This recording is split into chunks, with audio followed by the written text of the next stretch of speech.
June 15th, 2019. The Ashford Estate in Lake Forest, Illinois. 250 guests dressed in their finest. A symphony orchestra playing. A 7-course dinner prepared by Chicago's most exclusive caterer. Everything was perfect. Everything was elegant. Everything was about to explode. Diana Carter stood in the center of a magnificent ballroom, wearing an $18,000 Vera Wang wedding gown. Her makeup was flawless. Her hair was styled in an elegant updo. She looked like every bride's dream. But in that moment, she was living a nightmare. Her new mother-in-law, Patricia Thornton, stood 10 feet away holding a glass of red wine. And in front of 250 witnesses, Patricia threw that wine directly at Diana's chest. The red liquid exploded across the white lace, stained the bodice, ruined everything. Then Patricia spoke words that would change multiple lives forever. "You are a gold-digging nobody. You trapped my son, and you will never, ever be one of us." Diana's husband, James, stood right there. He said nothing. The room erupted in gasps and screams. Cell phones came out. Someone hit record. Within hours, that video would be seen by 50 million people. But here's what nobody in that room knew. The woman they just humiliated owned a $47 million company, and she was about to destroy them all. This is the true story of a wedding day that became a massacre. A woman who was publicly destroyed. A family that thought they were untouchable. And a revenge plot 5 years in the making. How does someone go from being humiliated in front of hundreds of people to building a business empire? What secret was Diana hiding that made her husband's family so cruel?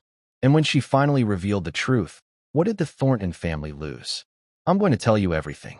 The lies, the betrayals, the shocking twists, and the ultimate moment when Diana walked into a boardroom and changed everything. But I need you to stay with me because this story has layers you won't see coming. Before we go deeper, let us know in the comments where you're watching from. We'd love to hear from you. And don't forget to hit that subscribe button so you never miss any of our upcoming videos. Now let me take you back to where this all began. To a small town in West Virginia. To a girl who had absolutely nothing.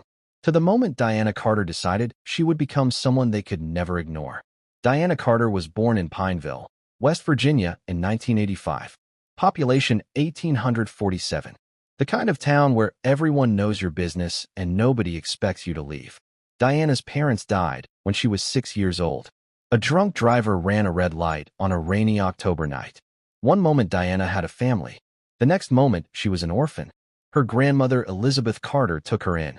Elizabeth worked as a seamstress, barely scraping together enough money to survive. They lived in a 2-bedroom trailer. Diana shared a bedroom with 2 cousins. There was never enough heat in winter.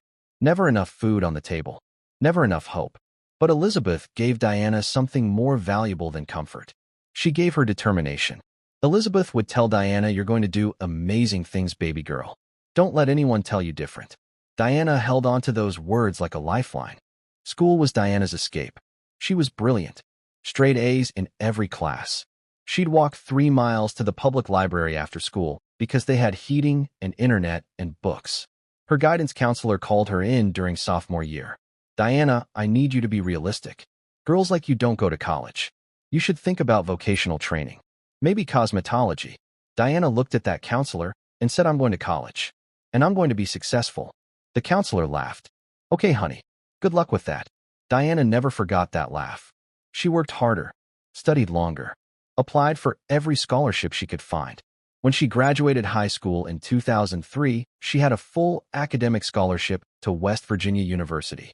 Her grandmother cried when Diana told her. Those were happy tears. Proud tears. Elizabeth knew Diana was going to make it out. But a scholarship doesn't cover everything. Diana worked 3 jobs through college. She shelved books at the campus library during the day. She waited tables at a diner on weekends. She bartended at a local pub on Friday nights. She slept 4 hours a night for 4 straight years. Her roommates thought she was crazy. They partied while Diana studied. They slept while Diana worked. They complained about their parents not sending enough money. Diana said nothing. She just kept grinding. In May of 2007, Diana graduated summa cum laude with a degree in business administration. She had $73,000 in student loan debt. She had $400 in her bank account. She had a duffel bag with everything she owned. And she had a dream that terrified her. She wanted to build something. Something big. Something that would prove to everyone who'd underestimated her that they were wrong. So Diana bought a one-way bus ticket to Chicago. Her grandmother came to see her off. Elizabeth held Diana's face in her weathered hands. "Don't ever let them see you coming." Diana would remember those words forever. Chicago in August of 2007 was hot, crowded, and full of possibility. Diana arrived with no job, no apartment, no connections. She spent her first 3 nights in a youth hostel. During the day, she walked the city applying for jobs. She applied to 73 positions in 2 weeks. 72 of them rejected her. The one yes came from a temp agency that paid $12 an hour. Diana took it. She found a studio apartment for $600 a month. It had cockroaches and no air conditioning, but it was hers. She bought a used laptop from a pawn shop for $200. And at night after her temp job, she started building something. Diana noticed something during her temp assignments. Every company she worked for was bleeding money through inefficiency. Factories with outdated processes. Offices with redundant staff doing identical work. Warehouses with terrible inventory systems. She saw millions of dollars being wasted and nobody seemed to care. So Diana started documenting everything. She created spreadsheets. She built process improvement proposals. She taught herself advanced Excel, SQL, data analytics. She worked 16-hour days. 8 hours at her temp job. 8 hours building her knowledge. She ate ramen noodles for every meal. She wore the same 5 outfits on rotation. She didn't go out, didn't date, didn't make friends. She was building something and couldn't afford distractions. In November of 2007, Diana registered a business. Carter Solutions, LLC. Her starting capital was $5,000. Everything she'd saved. Her first client came from a temp assignment at a manufacturing company. Diana had noticed their supply chain was a disaster. She wrote a 20-page proposal showing how she could save them money. She offered to work for free for 1 month to prove her value. The executives laughed. A 24-year-old girl from West Virginia with no experience. But their COO saw something. "Kid, you've got 1 month. Show me what you can do." Diana showed him. In 30 days, she streamlined their supply chain and saved them $43,000. They paid her $5,000 for 1 month of work. Diana had her first real client. Word spread slowly at first. By the end of 2008, Diana had 5 clients and revenue of $94,000. She paid down her student loans. She upgraded her laptop. She stayed in that same cockroach apartment. In 2009, her revenue jumped to $380,000. She hired her first employee. In 2010, she hit $1.4 million in revenue. She moved to a slightly nicer apartment, but nothing fancy. In 2011, Carter Solutions brought in $3.8 million. Diana was 26 years old and building an empire that nobody knew about. Here's the important part. Diana told no one about her success. She had no social media presence. She didn't network at fancy events. She didn't advertise. She just delivered results and let her clients tell other clients. That's how real businesses grow. By 2012, Diana's company was doing $8.2 million in annual revenue. She had 12 employees. She had an actual office downtown. Her personal net worth had crossed $2 million. But nobody knew. Diana still drove her 2005 Honda Civic. She still wore clothes from Target and TJ Maxx. She lived modestly. She stayed invisible. She remembered what her grandmother told her. Don't let them see you coming.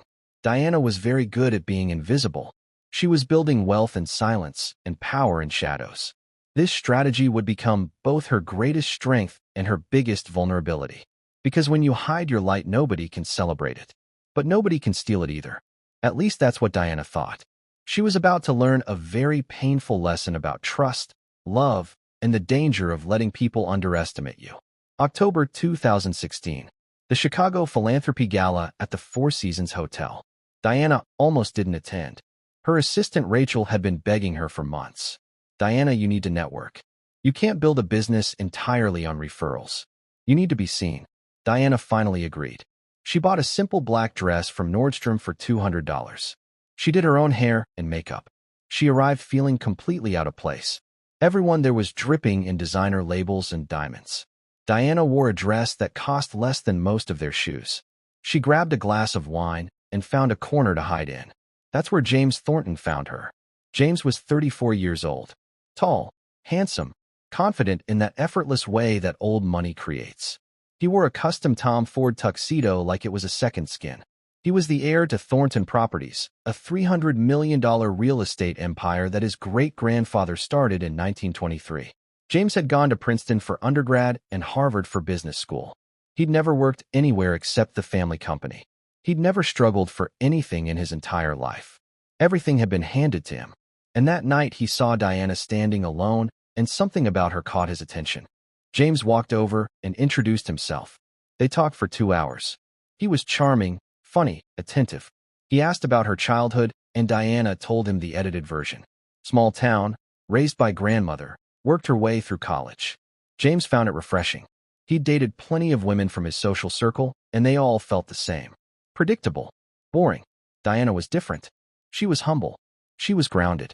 She didn't seem impressed by his money. Of course she wasn't impressed because she had her own money. But James didn't know that. When James asked what Diana did for work, she gave her standard answer. I run a small consulting business. James smiled that smile, the one that said how cute, and changed the subject. He didn't ask what kind of consulting. He didn't ask how long she'd been in business. He didn't ask how it was going. He just moved on. Diana noticed this, but she didn't push. For the first time in 9 years, she wanted to just be a woman. Not a CEO. Not a grinder. Not someone constantly working. Just Diana. They exchanged numbers. James called her the next day. They started dating in November. James was a perfect gentleman. He planned elaborate dates, expensive restaurants, theater tickets, weekend trips to New York. He always paid for everything. Diana offered a few times, but James insisted. I've got it, babe. Diana found it endearing at first. Then it started to feel strange. James never asked about her work. When she'd mention a big contract or a difficult client, James would say, "That's great," and change the subject. He never asked how much money she made. He never asked about her business goals. He seemed to assume she was struggling financially. And he liked being the provider. Diana started to realize James needed her to need him. His entire identity was wrapped up in being the wealthy one, the successful one, the rescuer. But Diana didn't need rescuing. She'd rescued herself years ago. Still, she was in love. Or thought she was. And she convinced herself it didn't matter. They'd have time to talk about all of this later. They'd have their whole lives together to share everything. She had no idea how wrong she was. By March of 2017, James and Diana had been dating for 5 months. James invited her to meet his family. Diana was nervous but excited. James had talked about his parents and sister with a mix of love and exasperation. His mother Patricia was intense, he'd warned. His sister Eleanor could be judgmental. But they're family. They'll love you once they get to know you. Diana believed him. She shouldn't have. The drive to the Thornton estate took 45 minutes north of Chicago. Diana watched as James turned onto a private road lined with massive oak trees. At the end sat a mansion that looked like it belonged in a movie. 12,000 square feet of stone and glass overlooking Lake Michigan. Diana felt her stomach drop. This wasn't just wealthy. This was dynasty wealthy. Old money. The kind of wealth that's passed down through generations. James parked and squeezed her hand. Ready? Diana nodded, even though she wasn't ready at all. A housekeeper answered the door. And then Diana met Patricia Thornton. Patricia stood in the foyer like a queen receiving subjects. She was 62 years old, but looked younger thanks to excellent genetics and even better plastic surgery. She wore a cream cashmere sweater and pearls. Her blonde hair was perfectly styled. Her smile was ice cold. She looked Diana up and down in one swift motion. Diana felt herself being assessed and found wanting. Patricia extended her hand for a handshake, not a hug. Diana Carter. How lovely to finally meet you.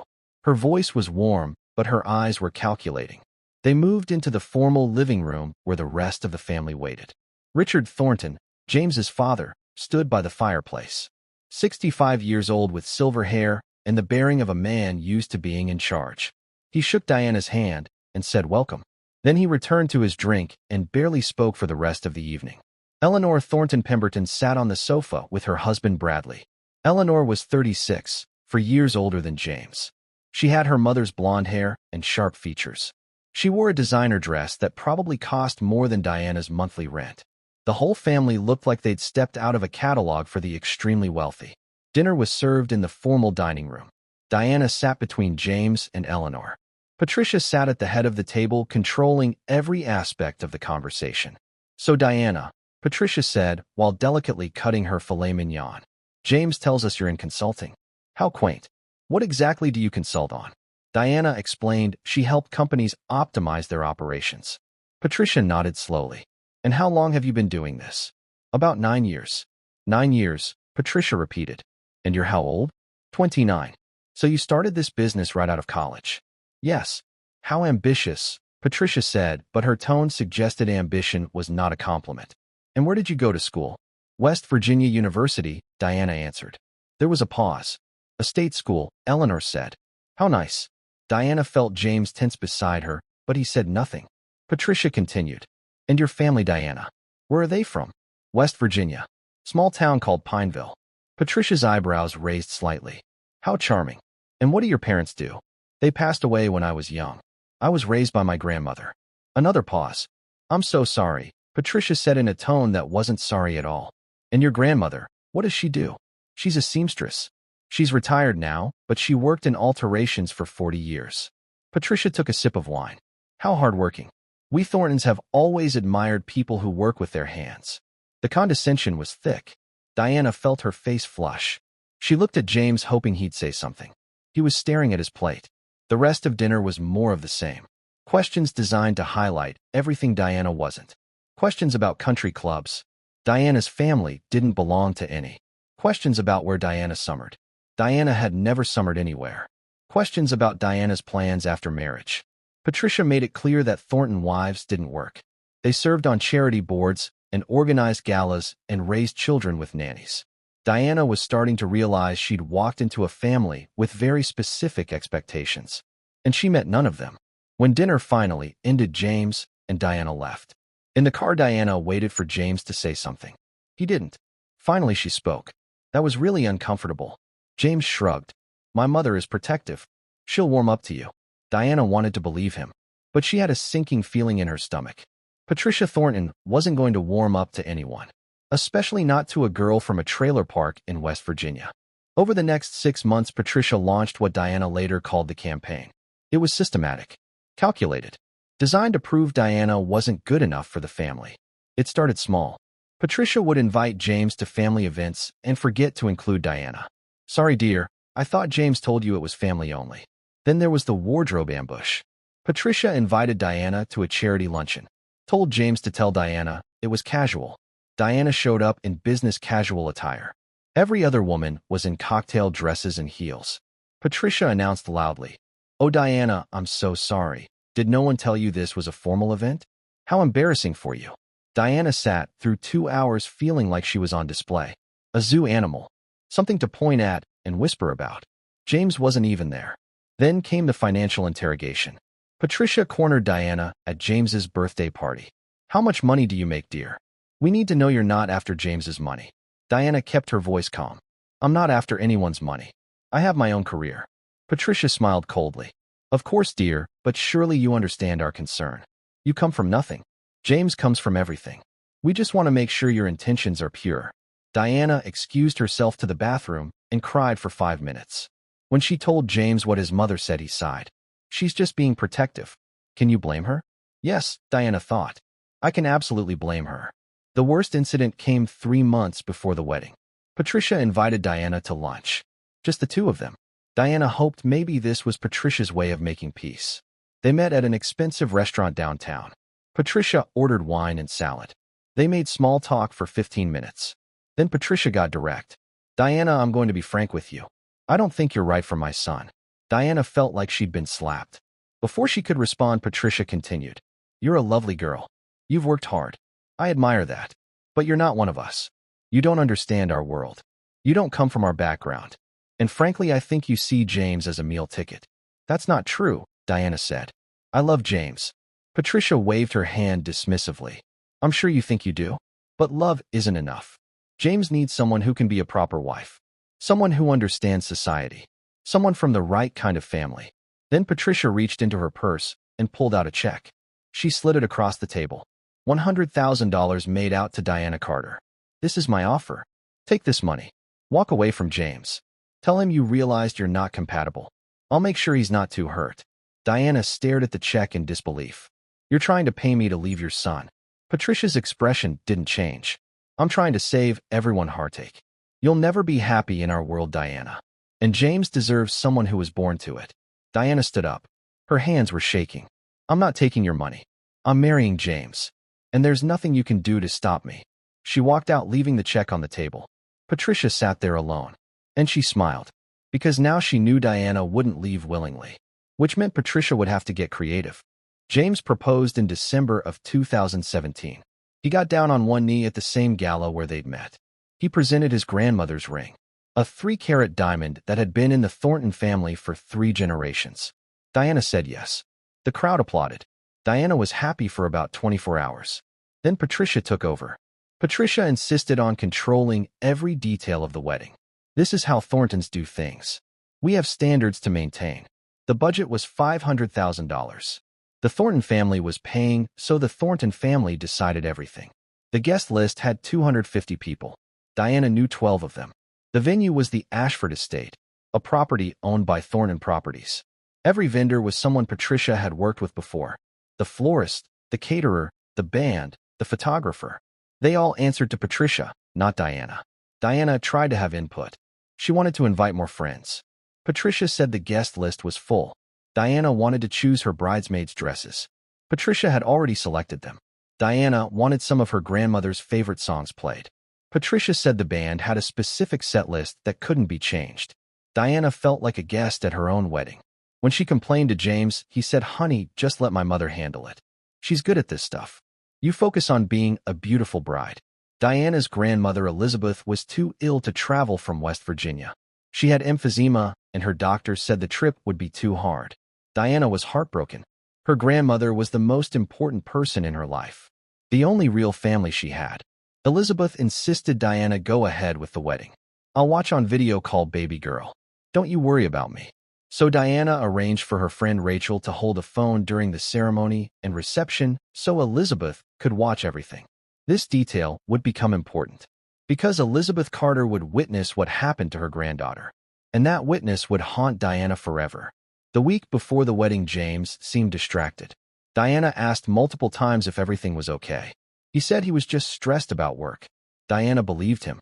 She didn't know that James had discovered something. She didn't know he'd been snooping through her laptop while she was in the shower. She didn't know he'd seen her tax returns and corporate filings. She didn't know he'd learned his supposedly struggling girlfriend was worth nearly $9 million. And she definitely didn't know that James had told his mother. Here's what happened. 2 weeks before the wedding, James was looking for Diana's social security number for the marriage license. Diana had left her laptop open, and James did something he'd later regret. He looked through her files.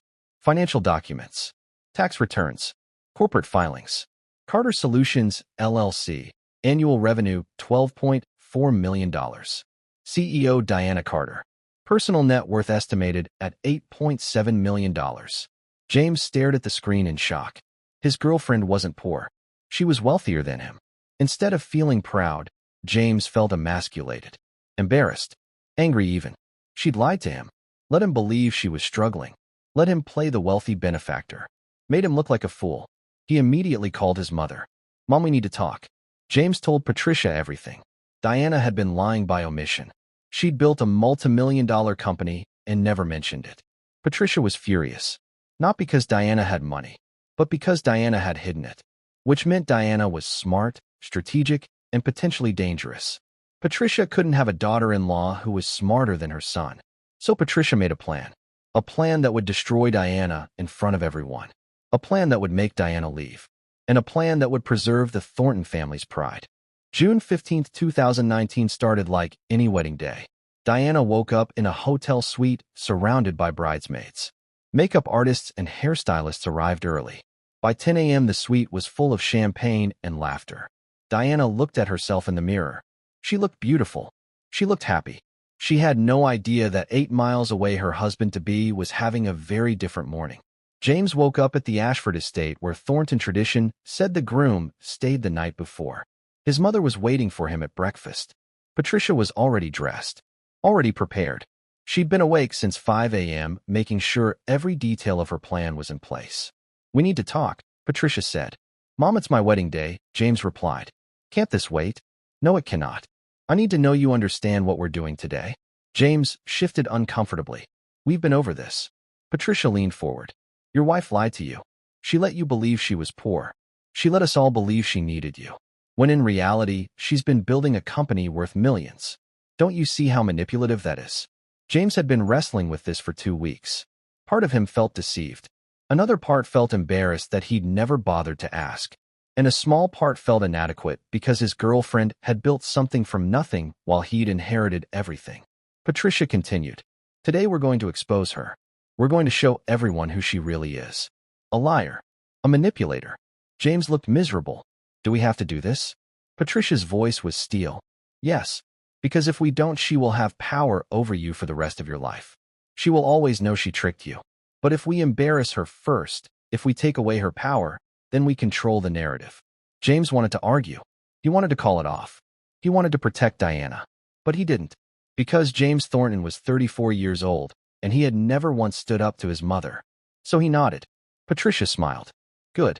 Now finish your coffee. You're getting married in 6 hours. The ceremony went perfectly. Diana walked down the aisle alone. No father to give her away. Just her. 250 people stood and watched. James waited at the altar. He looked handsome, but there was something in his eyes. Something Diana couldn't read. They exchanged vows. Exchanged rings. The officiant pronounced them husband and wife. James kissed her. The guests applauded. Diana was married.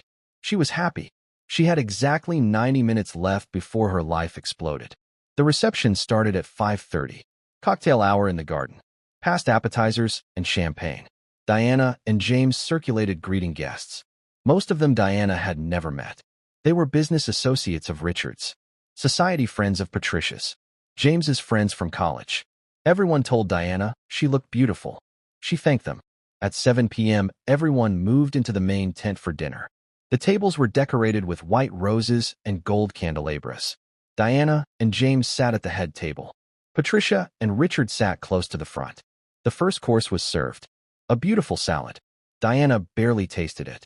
She was too nervous, too excited, too overwhelmed. The salad plates were cleared. The main course came. Filet mignon and lobster tail. Diana took a few bites. James squeezed her hand under the table. You okay? She nodded. I'm perfect. He looked at her for a long moment. His expression was strange. Sad almost. Diana didn't understand. She would soon. At 7:15, the servers began pouring wine for the toasts. The best man stood up first. He gave a funny speech about James in college. Everyone laughed. Then one of Diana's friends gave a sweet speech about Diana's determination. People clapped. Then Patricia stood up. Diana felt her stomach drop. Patricia hadn't mentioned giving a speech. The room went quiet. Patricia picked up the microphone. She was smiling. Before we continue with the traditional toasts, I'd like to share something with all of you. A little truth about our new family member. Diana's blood ran cold. She looked at James. He was staring at his plate. Patricia's voice rang out clear and strong. Diana has been very secretive about her background. But we Thorntons believe in transparency. So I did some research. The guests started murmuring. Diana wanted to run, but she was frozen. Patricia continued. Diana grew up in a trailer park in West Virginia.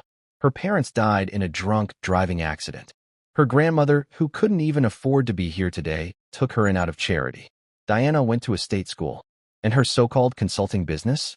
Patricia paused for effect. It's a small operation she runs from a rented apartment.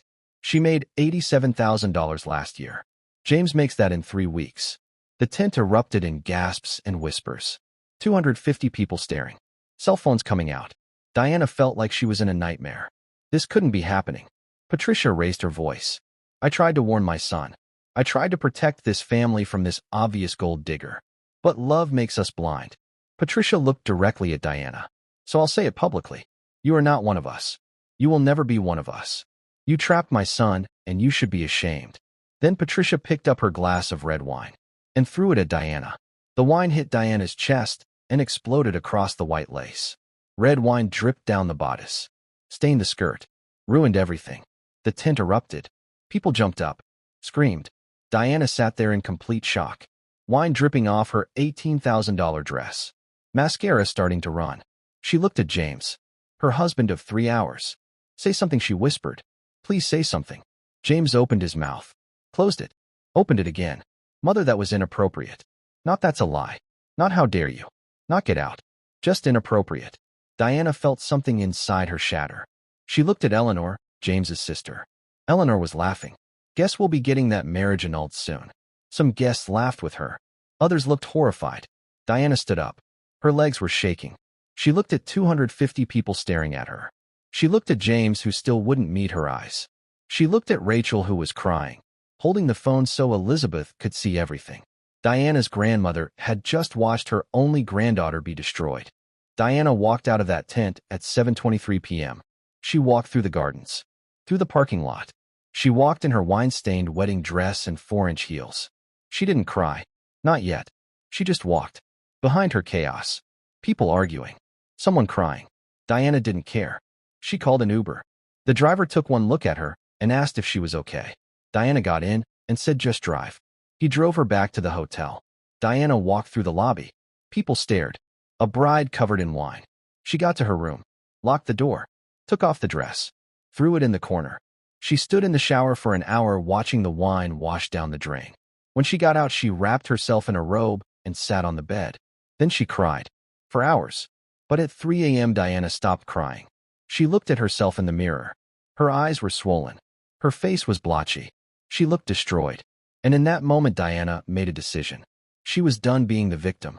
Patricia Thornton thought she'd won. She thought she'd humiliated Diana enough to make her disappear. She was wrong. Diana picked up her laptop, started making calls. She didn't care that it was 3 a.m. She called her lawyer, her accountant, her board members, and she started planning. Not revenge. Something better. Victory. For 72 hours, Diana Carter disappeared. She checked out of the hotel, didn't go home, stayed in a different hotel under a fake name, turned off her phone, didn't read the news, didn't check social media. She just worked, made phone calls, reviewed documents, planned strategy. Meanwhile, the world was losing its mind. A wedding guest had posted the video of Patricia throwing wine at Diana. The video went viral. 50 million views in 48 hours. The internet was on fire. Team Diana trending worldwide. Hashtags everywhere. Justice for Diana. Cancel the Thorntons. Rich people are not your friends. The Thornton family was being destroyed online. Patricia's charity boards started asking her to step down. Richard's business partners started distancing themselves. James was getting death threats. The Thorntons were experiencing what Diana had experienced. Public humiliation. Except Diana's had been orchestrated. Theirs was organic. The court of public opinion had decided. The Thorntons were guilty. James called Diana 127 times in those 72 hours. She didn't answer once. Patricia hired a private investigator to find Diana. He couldn't. Diana had learned how to be invisible when necessary. On day 4, Diana's lawyer sent a letter. Not to James. To Richard Thornton. The letter was simple. Mr. Thornton, I represent Diana Carter Thornton. We are prepared to file a $50 million lawsuit for emotional distress, defamation, intentional infliction of emotional harm, and public humiliation. However, my client is willing to discuss alternatives. Please call within 24 hours. Richard called in 20 minutes. The conversation lasted 3 hours. When it ended, Richard looked like he'd aged 10 years. He called a family meeting. Patricia, James, and Eleanor gathered in his office. Richard looked at them with disgust. We have a problem, he said. A very expensive problem. He read them Diana's settlement demands. $15 million in damages. A public apology from Patricia. James to resign from Thornton Properties for 1 year. And Diana to retain her 18% stake in the company. Wait, James said. What 18% stake? That's when Richard dropped the bomb. Diana Carter has been quietly buying shares of Thornton Properties for 3 years through shell companies. She owns 18%. She's our largest outside investor. The room went silent. Patricia turned white. Eleanor's jaw dropped. James looked like he'd been punched. You're telling me, James said slowly, that Diana owns almost 20% of our family company? Richard nodded. And she's been planning this. For years. Patricia found her voice. That manipulative little witch. She planned all of this. Richard's voice was ice. No, Patricia. You planned all of this when you threw wine at her. She just prepared for it. There's a difference. Patricia stood up. I will not apologize. I will not pay. I will not let that woman extort us. Richard stood too. Then I'm filing for divorce. The room went silent. Patricia stared at her husband. You wouldn't dare. Richard said, try me. I've spent 38 years building this company. I won't let you destroy it because you can't control your cruelty. Either you agree to Diana's terms, or I'm done. Not just with this situation. With you. Patricia looked at her children for support. James was staring at the floor. Eleanor was crying. Neither would meet her eyes. Patricia felt the weight of what she'd done. She'd thought she was protecting her family. Instead, she destroyed it. She sat back down. Fine. I'll do it. Richard picked up the phone and called Diana's lawyer. We accept. The settlement was finalized 3 weeks later. Diana signed the papers without emotion. The $15 million hit her account. Diana immediately donated $5 million to her grandmother's church in Pineville. She used another $5 million to set up scholarship funds for girls from low-income backgrounds. She kept $5 million for therapy because she knew she'd need it. On July 15th, Patricia's apology appeared in the Chicago Tribune. Short, clinical, obviously written by lawyers. I apologize to Diana Carter for my actions at her wedding. My behavior was inappropriate and hurtful. I wish her well. Diana cut it out and framed it. Not because she forgave Patricia, but because she wanted to remember. Remember what happens when you let people underestimate you. The divorce was finalized August 1st. Diana Carter Thornton became Diana Carter again. She'd been married for 17 days.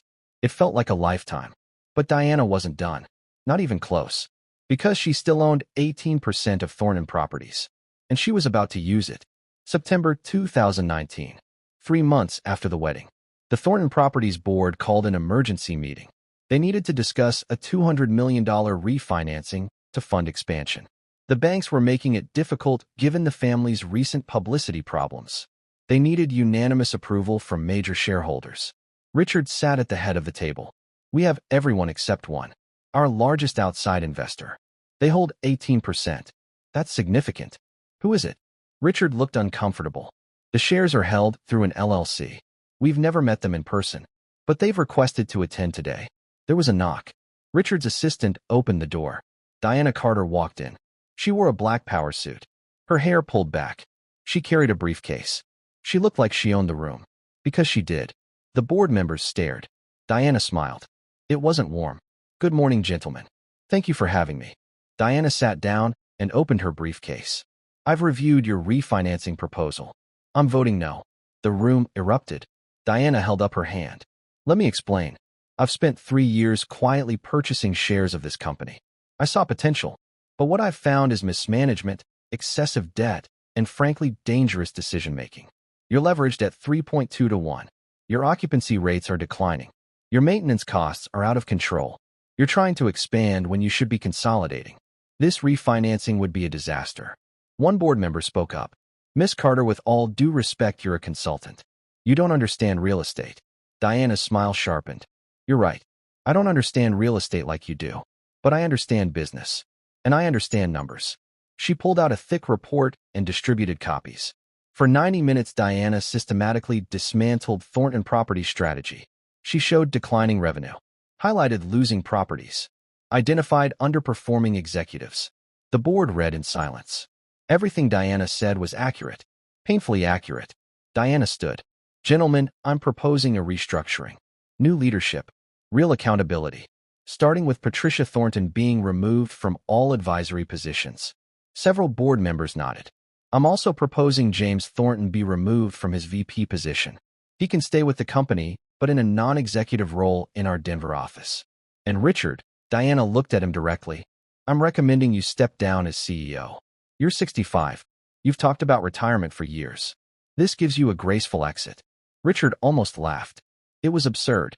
Brilliant, but absurd. You planned all of this. Diana shook her head. No, Richard. You planned this when your wife threw wine at me. You just didn't know it yet. The board discussed for 2 hours. Then they voted. 7 to 1 in favor of Diana's plan. Just like that, the Thornton empire was restructured. Diana had won without firing a shot. She'd done it with patience, strategy, and math. As she left, Richard stopped her. Diana, why? Why go through all of this? Diana looked at him. Because I could. And because you needed to learn that you can't treat people like they're worthless and expect no consequences. I didn't destroy your family, Richard. Your family destroyed itself. I just made sure you felt it. 5 years passed. June 2024. Let me tell you what happened to everyone. Diana Carter, age 34, CEO of Carter Global. The company she started in a studio apartment now had offices in 23 cities. Annual revenue, $47 million. For 112 employees. Diana's personal net worth had climbed to $35 million. She'd been featured on the cover of Fortune magazine. She built it, the headline read. Diana had become a symbol for self-made women. For people from small towns with big dreams. For anyone who'd been underestimated. She spoke at colleges, mentored entrepreneurs, donated millions to scholarships. She did it all with the same quiet confidence she'd always had. Diana didn't need to brag. Her results spoke for themselves. She still drove a modest car, lived in a nice but not ostentatious penthouse. She dated occasionally but hadn't been in a serious relationship. Therapy twice a week for 5 years had helped her heal. But trust was still hard. Love was still scary. Maybe someday. But not yet. Now the Thorntons. Richard retired as CEO in March 2020. The company brought in Jennifer Wu, an external hire who implemented all of Diana's recommendations. Within 2 years, Thornton Properties was profitable again. Stable. Richard moved to Arizona, bought a small house in Scottsdale, played golf, read books, tried to forget. He rarely spoke to Patricia. They were still technically married but separated. Richard had no plans to divorce. He just wanted peace. Patricia, age 67, lived alone in Newport, Rhode Island. Far from Chicago. Far from everyone. Her charity boards had dropped her. Her country club memberships revoked. Her social standing gone. Patricia spent her days walking beaches, reading, watching old movies. She'd aged dramatically. Gray hair. No more Botox. Jeans and sweaters. She looked like a regular person, which maybe she'd always been under the performance. Late at night, Patricia would watch the video of herself throwing wine at Diana. She'd feel something close to shame. Not quite regret, but acknowledgement. She'd destroyed her family over pride. That was all. Just pride. Patricia would die alone. She knew that now. Eleanor, age 41, divorced, working as a real estate agent.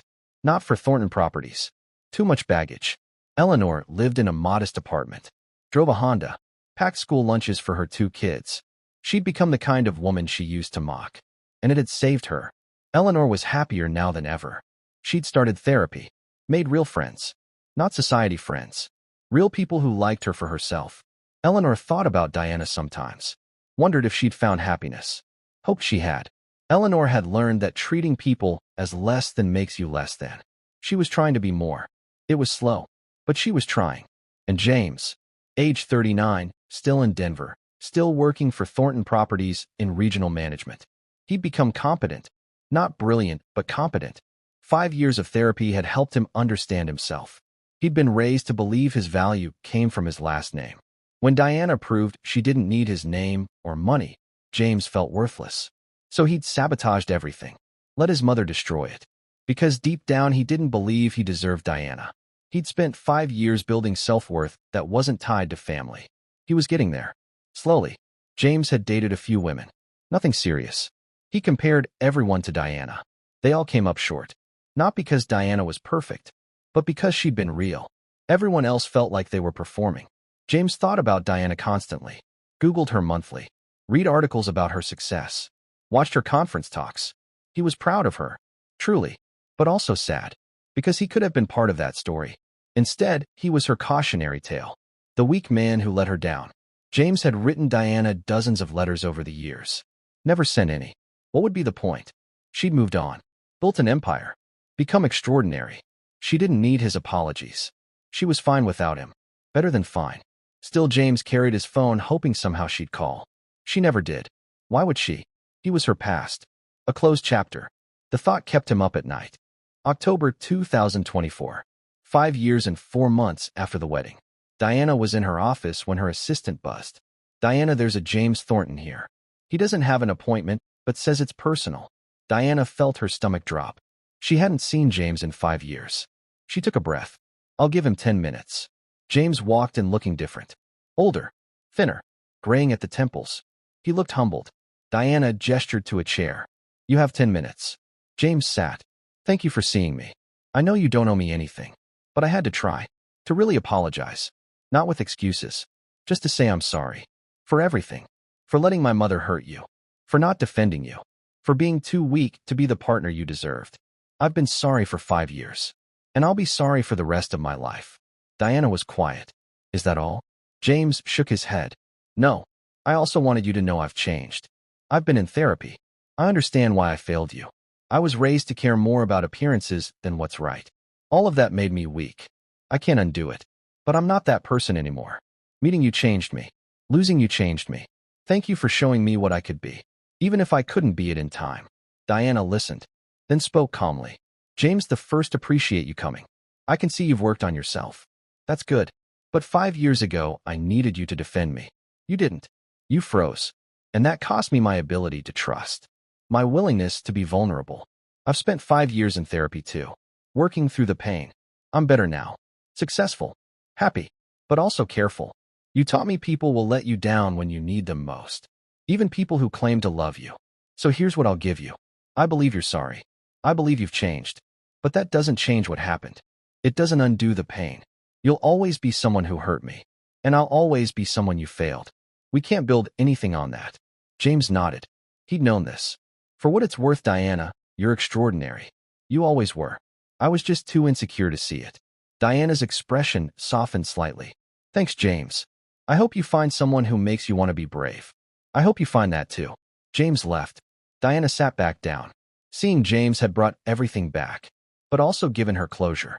Confirmation she'd made the right choice. James was better, but better wasn't enough. She needed someone who'd been brave all along. Diana opened her laptop, got back to work. She had a company to run, a life to live. She couldn't afford to dwell on the past. 2 weeks later, Diana got a call that changed everything. A lawyer from West Virginia. Ms. Carter, I'm calling about your grandmother, Elizabeth. Diana's heart stopped.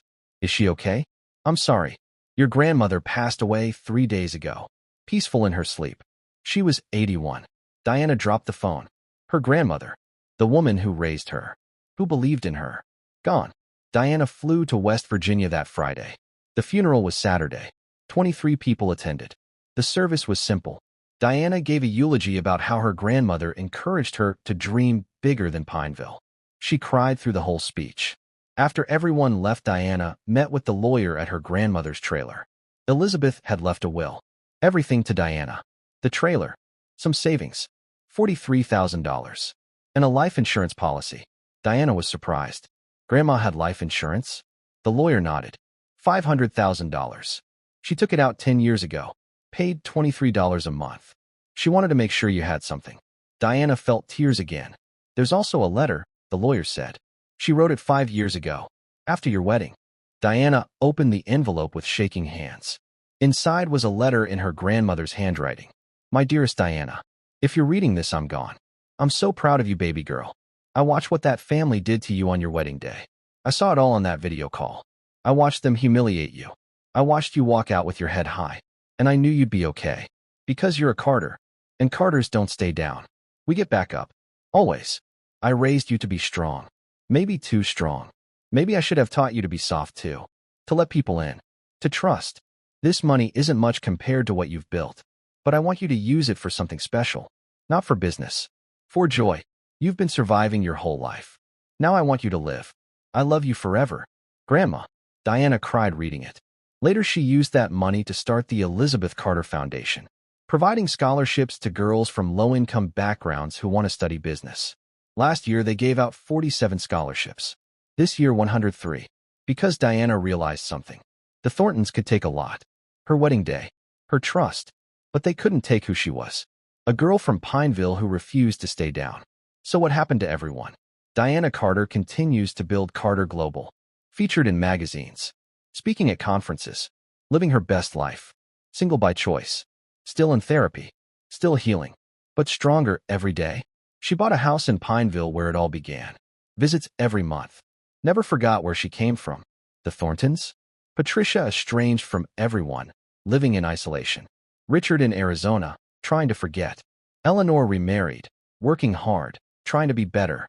James sober 3 years. Never remarried. Still carrying regret. The wedding video? Still online. 89 million views.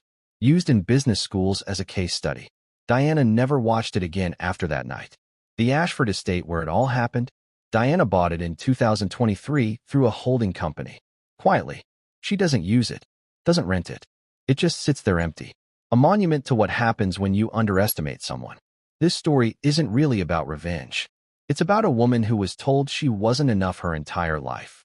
By her town, by society, by a family that weaponized wealth. But she had something they never would.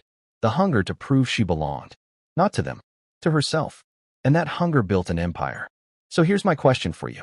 Have you ever been underestimated? Have you ever been told you weren't enough? What did you do about it? Let me know in the comments. And if you want more stories like this, stories about people who turned their worst moments into their greatest triumphs, hit that subscribe button. Because Diana's story is just the beginning.